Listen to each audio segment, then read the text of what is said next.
এক বনে টুনটুনি পাখি তার ছোট্ট ছানাকে নিয়ে বাস করত। টুনি ছিল খুব পরিশ্রমী। সে সারাদিন ঘুরে ঘুরে ছানার জন্য খাবার সংগ্রহ করত। হঠাৎ একদিন সবকিছু ওলটপালট হয়ে গেল। এক অজানা বিপদ যেন তাদের শান্ত নীড় ঘিরে ফেলল। হায় রে! বাঘটা ঝোপের আড়াল থেকে বেরিয়ে ঠিক টুনির বাসার নিচে এসে দাঁড়িয়েছে।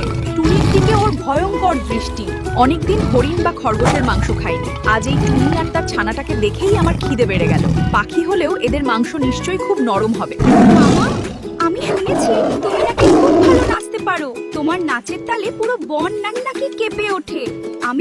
আমি মরার আগে বনের রাজার সেই বিখ্যাত নাচটা একবার দেখতে চাই।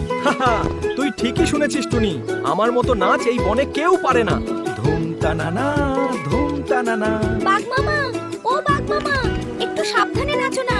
ওই দেখো মৌচাকে ধাক্কা দিলে। ওরে বাবা রে, মরে গেলাম রে। মৌমাছিরা আমাকে ছেড়ে দাও। তুই আমাকে ঠকালি। ওরে বাবা রে, বাঁচা। এরপর থেকে লোভী বাঘ আর কোনোদিন টুনির বাসার দিকে আসার সাহস পায়নি, আর টুনি তার ছানাকে নিয়ে সুখে দিন কাটাতে লাগলো।